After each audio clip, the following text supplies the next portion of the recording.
जय Jagannath. आसतु tarot card माध्यम जानिबा 2024 मसीहा सेप्टेम्बर मास मकर राशि व्यक्ति मानक दिन केमिति रहिबो।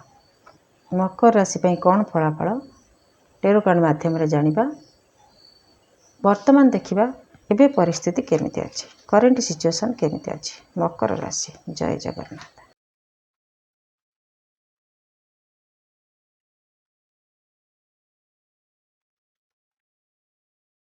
बहुत परिश्रम करुछंती किछि पाइबा पई, माँ पई किछि गोटे करिवे सेही चिंता आपनकर अछि। जो माँ आपण पई सब त्याग करिछि सेही माँ पई आपण किछि करिवे, बड़ किछि करिवे, सेथि पई बहुत परिश्रम करुछंती। 88 नंबर आछे त 88 पोर्टल गला। बहुत परिश्रम करिकि किछि प्राप्त करिछंती किंबा किछि खुशी देइछंती। एबे भी आपण बहुत परिश्रम करुछंती किछि पाइबा पई। पैसा पत्र भी किछि आपण इनकम करिया कथा भी चिंता करुछंती कि लॉन्ग टर्म रे इन्वेस्ट करिवे, केमिति दीर्घस्थायी है कि गोटे काम आपण को रहिबो जे कि पैसा पत्र देई पारथिबो, सेमिति किछि करिया पई चेष्टा करुछंती। जय जगन्नाथ। देखिबा मासटी केमिति कटे।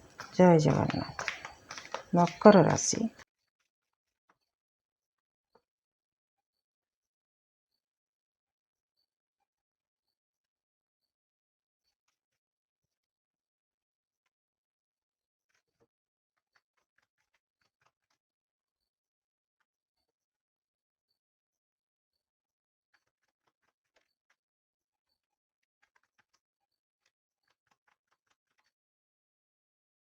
भाग्य आपणक सांगरे रहिबो। प्रथम आपणक पई मेसेज जेहेतु रहिबो, आपण किछि भी काम करबाकू चेष्टा करिवे आउ सक्सेस हवा पई भी चेष्टा करिवे।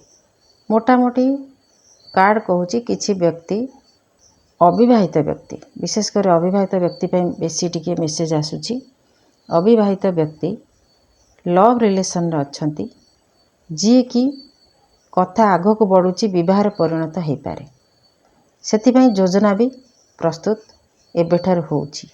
अतीतर किछि स्मृति भी आपणक मन को आसुची, किंबा अतीतर जदि किछि केही थांती प्रियजन तांको कथा आपणक मन रे भी पड़ी पारे। जदि सी थांता एमिति हेई थांता, सी जदि थिले एमिति हेई थांता, एमिति आपणक पई मेसेज भी आसुची। ता छडा आपण ए मासरे बहुत किछि ज्ञान अर्जन करिया पई चेष्टा करिवे। सब प्रकार दुनिया रे केते प्रकार ज्ञान अछि, से ज्ञान किछि आपण शिखिया पई चेष्टा करिवे। ता छडा जेमिति आपण पीक पॉइंट रे पहुंची जाइछंती, आउ टिके आगो को गले आपणकर विश फुलफिल हबो, सेमिति परिस्थिति आपण पई आसी जाइछ बोली आपण को अनुमान हेई पारे। आपण दायित्व संपन्न रहिबे, प्रत्येक दायित्व को सुचारू रूपे तुलेबे, अन्य मानकर घर परिवार भितर अन्य मानकर दायित्व नै कि सुचारू रूपे चलेबे, तांकर भलो मंद सब टेक्निक बुझिबे। विश्वासर सहित आपण भलो पाइबाकू ग्रहण करिवे।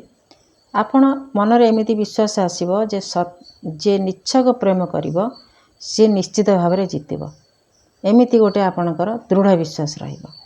ता छडा union with a good marriage partner, जहाँ को आपण विवाह करिवे से गोटे भलो पार्टनर हेबो आपणकर। से आसला पर आपणकर गोटे भलो बड़ चेंज हेबो, अनएक्सपेक्टेड चेंज हबो। तेणु आपण जीवन रे बहुत खुशी पाइबे। आपण निजे निजर उन्नति करिया पई चेष्टा करिवे। निजर केमिति डेभलप हबो, आपणकर कहिबार क्षमता बढ़िबो, आपणकर पैसा पत्र हबो, आपणको मान सम्मान मिलिबो, आपण कथा केमिति संपन्न हबो, सेथिपई आपण निजे चेष्टा करिवे। आपण मन भितर जेते प्रकार नेगेटिव चिंता आसीबो से सब को आपण निजे निजे सॉल्व करि परिबे। से लोकटा एमिति ना ना से लोक एमिति केबे हेई परिबनी, से बहुत भलो लोक, एमिति आपणकर धारणा हबो। निजे निजे आपणकर साइकिक पावर एमिति बढ़ेबे जे जेते प्रकार नेगेटिव थॉट को आपण दूरी दे परिबे। छात्र छात्री मानक पई बहुत बढ़िया रहिबो। पाठ पढ़ारे मन लागिबो, आध्यात्मिक शक्ति सहित ମନେ ରଖିବା ଶକ୍ତି ସାଇକିକ୍ ପାୱାର ଆପଣଙ୍କର ବହୁତ ଭଲ ରହିବ, ଯେଉଁଥିରେ କି ଆପଣ ସ୍ମୃତି ଶକ୍ତି ଅଧିକା ରହିଲେ ପାଠ ଯାହା ପଢ଼ିବେ ଆପଣଙ୍କ ମନେ ରହିବ। ପରିବାରକୁ ଆପଣ ସୁଚାରୁ ରୂପେ ଚଳେଇବେ। କିଛି ବ୍ୟକ୍ତିଙ୍କ ପାଇଁ କାର୍ଡ଼ କହୁଛି, ଆପଣ କାହାକୁ ଅପେକ୍ଷା କରିବେ ସମୟକୁ କିମ୍ବା କୌଣସି ବ୍ୟକ୍ତିକୁ ଯିଏକି ଆପଣଙ୍କ କଥାକୁ ଆଗକୁ ବଢ଼େଇବ। ଦୁଇ ପରିବାର ମିଶିକି କିଛି ଏନଗେଜମେଣ୍ଟ କରିପାରନ୍ତି କିମ୍ବା ଘରେ ନୂଆ ଘର କେହି କିଣିବାର ସୂଚନା ମିଳୁଛି, ଯେଉଁଥିରେ କି ଆପଣ ପୂଜା ପାଠ କରିବେ, ସେମିତି ବି ହେଇପାରେ। କୌଣସି ମାତୃସ୍ଥାନୀୟ ବ୍ୟକ୍ତି ପାଖରୁ ଆପଣଙ୍କୁ ପ୍ରୋତ୍ସାହନ ମିଳିବ, ଯିଏକି ଆପଣଙ୍କୁ ଉତ୍ସାହିତ କରିବେ। ସବୁ ପ୍ରକାର ସଫଳତାକୁ ହାତେଇବା ପାଇଁ ଆପଣ ଚେଷ୍ଟା କରିବେ, ଉତ୍ସାହ ଓ ଆଗ୍ରହର ସହିତ ଆଗେଇବେ। କିଛି ପାର୍ଟି ପିକନିକ୍ କରିପାରନ୍ତି, ସେଲିବ୍ରେସନ୍ ପାର୍ଟି କରିପାରନ୍ତି। କୌଣସି ସଫଳତାରେ ଆପଣ କିଛି ସାଙ୍ଗମାନଙ୍କ ସହ ହେଉ, ପରିବାର ଭିତରେ ହେଉ, କିଛି ଖୁସି ମନେଇ ପାରନ୍ତି। ସଫଳତା ଆଉ ସଫଳତା, ସଫଳତା ଆଉ ସଫଳତା, ସକ୍ସେସ୍ ତ ଆପଣଙ୍କୁ ନିଶ୍ଚିତ ଭାବରେ ମିଳିବ।